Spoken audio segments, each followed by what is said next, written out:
دروغ ګناه کبیره ده. یو سړي ته ویلل چې ته د ما عمر یې، کله وهاشه. عمر څومره غیرتي سړی و، نو عمر رضی الله عنه دفاع د چی شي نه کوله. عمر د خپل قرباني د تشي نه کړې ده.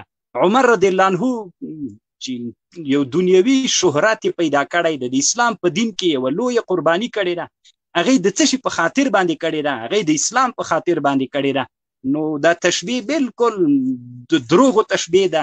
هیڅ کله داسې نشي کېدلی چې د چا تشبیه دی له عمر رضی الله عنه سره وسي، حضرت عمر رضی الله عنه سره وسي، یا د ابوبکر صدیق رضی الله عنه سره وسي. هیڅ هم دا نشي کوي. نو دا دروغ ده محترمه، او دروغ نو یوه لویه ګناه ده. دومره یې بس ده چې دومره دروغ یې ویلي دي چې د ابوبکر او د عمر رضی الله عنه سره یې مشابهت کړی. بیخي د دروغ دي. دا عمر رضی الله عنه کافرانو لوی دښمن و. اشداء علی الکفار، دا د صفات اشداء علی الکفار. یو سړی چې دومره غټ صفات لري او ته د کافر ملګری سي او د کافر دوستی کوي، د کافر په دوستی فخر کوي، نو عمر صاحب ته څنګه سي؟ تا ته به د عمر صاحب لقب څنګه؟ او شیخ صاحب دا مرته وایي چې لاس ما اچوه، فکر دې ده که نه؟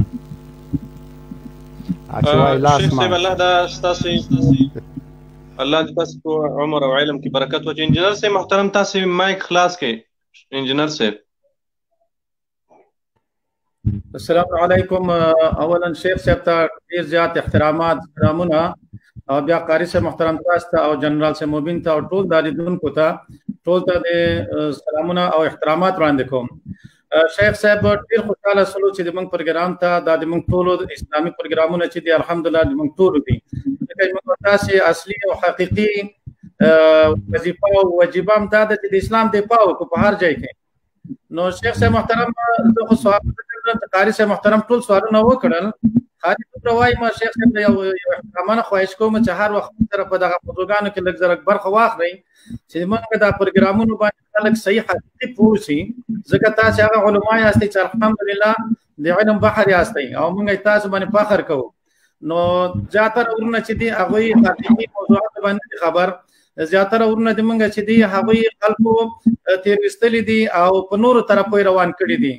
هغوی ته داسې فکر وراچولی د اسلام په نوم باندې چې عالم چې دا هغه د پاکستان بیل عالم ده، د افغانستان بیل عالم ده، او علما په منځ کې بیا نور زیاتره داسې شیونه ورته وایي چې لکه تاسو مخه زه بالکل ویلی نه شم، ځکه زه راووتم په همدغې لحاظ راجګ شوی یم او د دوی ورغلی یم او دوی سره ملته خبرې کړي دي، مناظرې ورسره کوو، بیا یې ورسره کوو. پرېږدو یې نه چې دوی د علماو سپکاوی کوي یا د شاعرو د الله پاک سپکاوی کوي. موږ به د دوی مقابل کې هر وخت درېږو، د دوی مقابله وکړو انشاءالله، دوی سره به جهاد کوو، دوی سره به هر قسم باندې مقابلې ته درېږو، ځکه چې شاعر د الله چې څوک توهین کوي یا د علماو توهین کوي نو موږ به الله ته په ورځ قیامت څه جواب وایو چې موږ ژوندي یو او دوی داسې کارونه کوي او موږ ورته ناست یو.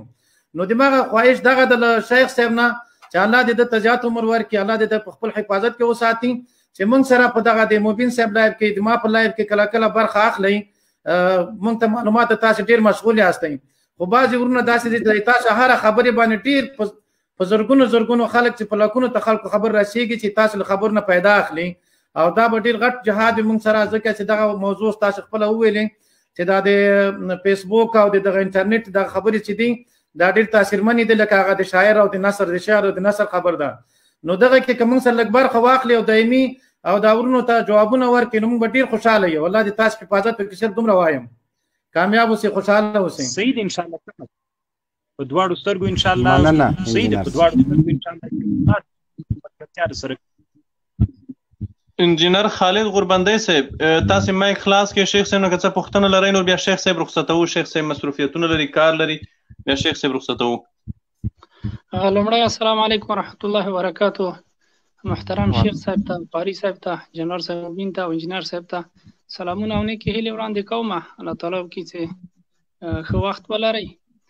زما سوال شیخ صاحب نه دا و، نن سبا په دې سوشل میډیا کې د اسلام او د علماو د جهاد او د افغانانو دښمني لایفونه او داسې پروګرامونه چلیږي او د هغو ته ځینې ځوانان افغانان ناست وي، د هغو لایفونه ګوري، هغو ته کومنټونه ورکوي او هغو تشویقوي. نو خاص کار شیخ صاحب کا دا خلک چې د دوی لایفونو ته کینی او د دوی دغه برنامه تعقیبوي د دوی حکم څه ده دغه سي مبتذل پروګرامونو ته ناسته او ځان کې مشغولول د دې حکم څه ده شیخ صاحب؟ وعلیکم السلام محترم، الله پاک دې جوړ دره نبی دې نصیب صلی الله علیه ونازوه. محترمه د باطل سره ملګرتیا سړی له دین نه منحرف کوي.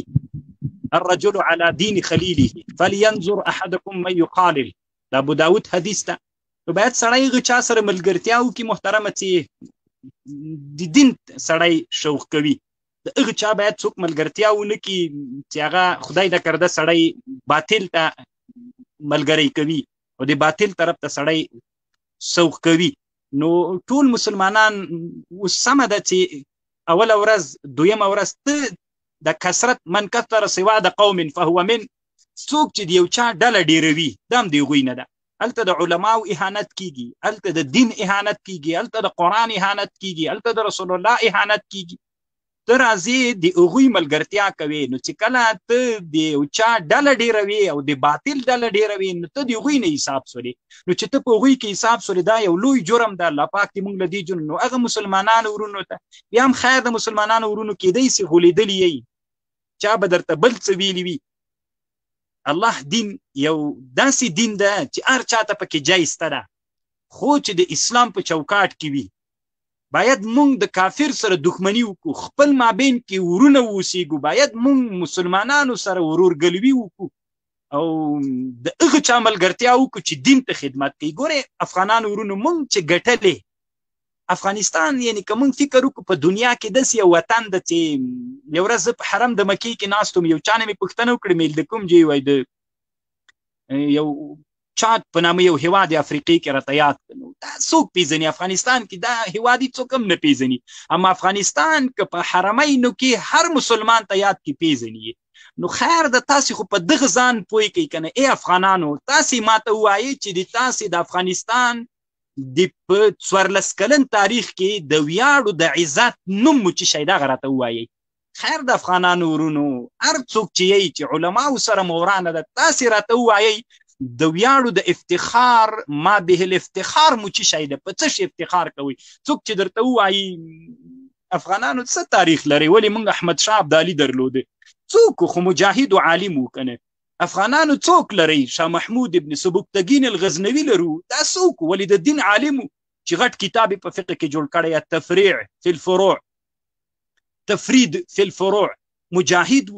نو همداسې نور مثلا لوی علما مونږ چې افغانان دا نن زمانه کې دا اوس مونږ چې درې لوی امپراتورۍ په 100 کلونو کې ماتې کړلې د انګلیس، مونږ چې افغانان دا 100 کلونو کې مونږ چې افغانان دغه نظامونه دا 40 کاله چې دا نظامونو کوم جشنونه المانځل، نو دغه جشنونه المانځل خپل ګوري مسلمانانو د څه شي دلیل. تاسې فکر د ځان سره وکړئ، افغانان مونږه په کال کې یو جشن المانځو، ډیر په خوشحالۍ خرچه کوو، د څه شي نه المانځو؟ خو د جهاد په خاطر انګلیس ته مو ماته ورکړې وه، بل واري مو وروسته ماته ورکړې وه، دا بله مو انشاءالله.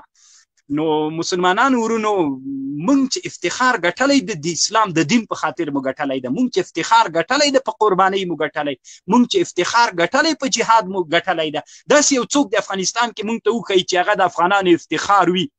نو په ډم باندې خو مونږ افتخار نه ده کړی، په هنرمند باندې خو مونږ افتخار نه ده کړی، په داسې یو چا باندې خو مونږ افتخار نه ده کړی. علی العموم افغانان ښیم چې هغه دین باندې ولاړ نه وي. افغانستان ملت هغه چا باندې افتخار کړی دی، هغه چا ورځ او هغه لمانځلی ده چې هغه نسبت تر اسلام دین او تر جهاد پورې. جزاک الله خیر. عمر جمال صاحب محترم، که تاسې کومه پوښتنه لرئ شیخ صاحب یا نور رخصتو. عمر جمال صاحب که تاسې کومه پوښتنه لرئ. مننه. السلام علیکم شیخ صاحب، الله دې وکړي چې روغ او جوړ وئ، الله دې وکړي چې روژه مو مبارکه وي او خدای دې وکړي چې په تکلیف وي مو نه. کاش چې دغه فاصله نه وای او دغه تلیفون نه وای چې لږ مې په دغه سر. الله تعالی دا جزای خیر درکړي تاسو ته. ګیله دې راته کول. جزاک الله خیر. ستاسو د علم نه، ستاسو د فصاحت نه، ستاسو د بلاغت نه مونږ ته ډیر ډیر ډیر څه حاصلېږي. هغه مخکنی ورور چې و چې زمونږ په سترګو کې اوښکې راغلی دا په حقیقت سره زما په سترګو کې اوښکې راغلی چې تاسو ښکلې خبرې مونږ واورېدې. البته ماته خدای پاک دغه کرم او د لطف په مخ خدای پاک کړی دی چې ستاسو سر مې یو ځل ښکل کړی دی. خدای دې وکړي چې بیا یې ښکل کړم. الله تعالی د جزای خیر درکړي. مولوي صاحب زه صرف دومره وایم چې رسول الله مبارک حدیث دی ستاسو په حضور کې خو مونږ دپاره خبرې کړل نه دي په کار، خو البته ستاسو په اجازه به یې وکړو که ستاسو اجازه وي. سمه ده انجینر صاحب محترم، اول خو بخښنه غواړم ما تا سره وعده کړې وله خو زه دا 2 ورځې مریض یم. دا اوس مې فی الحال ته به خیر ده به ان شاء الله د سره ملګرتیا د سره خبرې به نه کوي. تاسو به بخښنې مخنې نه غواړئ، تاسو به امر کوئ، ته عجیبه خبره کوئ، دا خبرې به هېڅکله نه کوئ. ډېره مننه. ستاسو په اجازه دغه حدیث به ووایم، تاسو خیر د بیا په هغه کې که شرح پې وکئ. وایي کن عالما او متعلما او خادما، او په روایت کې داسې راځي زما په خیال چې ولا تكن رابعا فتهلك او كما قال صلی الله علیه وسلم. نو زما د ټولو وروڼو نه او د ټول امت نه د امت مسلمانه د غوښتنه ده چې د رسول الله مبارک په د حدیث عمل وکړي. دغه زمونږ په سر کې تاجونه دي، دغه زمونږ په سر کې ګلان دي، دغه هغه عالمان دي چې د رسول الله مبارک میراث یې مونږ ته راوړی ده، دغه هغه عالمان دي چې ابو هریره رضی الله عنه وارضاه خلکو ته بهار ووی چې تاسو دلته څه کوئ، هلته په جومات کې د رسول الله میراث ویشیږي. خلک چې دننه لاړل څه یې پیدا نه کړل واپس راووتل، هغه خو د دنیا مفکوره دوی درلوده، د جایداد مفکوره یې درلوده. نو ابو هریره ته رضی الله عنه وارضاه ته وویل چې تا موږ ته د څه وایي، هلته خو هېڅ هم نه وو. وایي تاسو هغه حلقې نه ولیدې چې د خلکو به علم پکې کولو، خلکو به درس او تدریس پکې کولو. وی ولې نه؟ وی خو د رسول الله مبارک خو هغه علم ده، هغه وارثان دغه دي، هغه ښکلي خلک دغه دي چې موږ د رسول الله مبارک میراث یې راوړی ده. د دوی توهین، د دوی سپکوی، د دوی موږ ته هېڅ کله منظور نه ده. تاسو زمونږ په سر کې ګلان یې، زمونږ سټوډیو مو ښکلې کړه. په بخښنې سره د زړه نه مې غوښتل چې څو خبرې ورسره وکړم. ډېرې بخښنې سره خوستی صاحب حرمتي الله دا اجر درکړي. موږ دپاره اوس دا ښه موقع د غنیمت دی که نه، کتونکي هم ډېر دي چې د شیخ صاحب د خولې نه یو څه خبرې وبوسو، داسې خبرې چې هغه د موږ په ګټه تمامېږي، د ملت په ګټه دي، د مسلمانانو په ګټه دي. شیخ صاحب نوره رخصت درکوو، صرف دلته ملګري یوه پوښتنه کې مو بار بار لګي، هغه دا چې شیخ صاحب دغه هیواد کې سریالونه یا هغه شیون چې هغه د تلویزیونونو نشریږي د موږ ته د ملت د ګمراهۍ سبب جوړ شوي دي. دې په اړه شیخ صاحب که چېرته لږ څه یل غوړی چې دغه هغه سریالونه چې هغه فحاشي خپروي، شیخ صاحب داسې سریالونه هم خپریږي چې په هغې کې بېادبي ډېره معاف یو خوریې په خپله ترور میان د عاشق د په بېادبي ډېره معاف وي، توسې د مخه ډېره حیا وي، د لیدونکو د مخې د حیا وي. داسې نوره شیخ صاحب د په مثل نوره داسې حیواني شیان خپرېږي، بیخي انساني نه وي. نو شیخ صاحب په دې اړه که چېرته لیدونکو ته لږ څه ووایئ. قاري صاحب محترمه، همدغه یو ګیله ده په افغانستان کې تقریبا د 40 کاله کېږي چې څومره نظامونه تیر شوي. دا مسله تنها د افغانستان نه ده، نور اسلامي دنیا کې کم شیان چې په تلویزیونونو باندې خپریږي، خیر ده هغه مسلمانان چې دوی مسلمانان دي دوی دی وګوري چې دې کې د اسلام طرفداري شیان ډیر دي، که د کفر او د اسلام د بدنامولو شیان ډیر دي.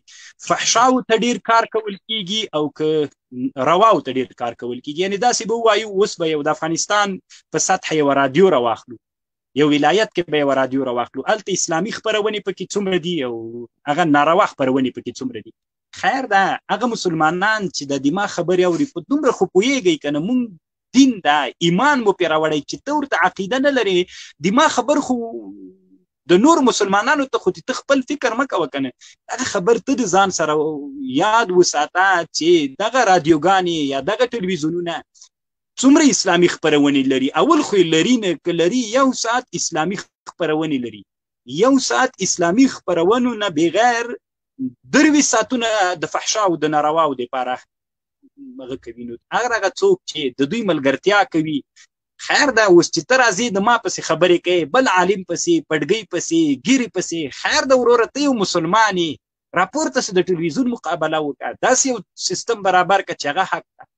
وی غورځوه لرې یې که مقابله ورسره وکړه ولې خو ته هم د دې ملت یې 10 کاله 50 کاله بعد خو دغه ملت بیا داسې حالت ته رسیږي چې علم مسلمان نه وي الحمدلله موږ افغانان اوس هغه څوک دي چې دا افتخارا الحمدلله وایي چې د افغانستان غوندې مسلمانان په اسلامي دنیا کې دومره غیور او دومره قهرمان ملت بل نسته ده علامه انور شاه کشمیري صاحب لیکلي وي دنیا کې 3 قومونه دي چې الله ورته ډېر لوی متعصب نه یم چې د ما خبره څوک په تعصب تحمیل نه کړي لکه د ما تحقیقونه وار څه به خلکو اورېدلي کشمیري رحمه الله هنده یو عالم تېر شوی د هندوستان دغه وي دنیا کې 3 ډېر لوی غیور قومونه دي افغان عرب اکراد کردستان وي ځکه هم کافرانو دا ډېر ټوټې کړل عرب یې په 22 مملکتونو باندې تقسیم کړل تقریبا کردان یې په 4 تقسیمه کړل ترکیه او سوریه او عراق او ایران سره افغانان په 2 ټوټو باندې کړل ځکه چې دا یو سي نو بیا هغه قهرمانان دي چې د چام زور نه پې باندې رسېږي نو د دین اهانت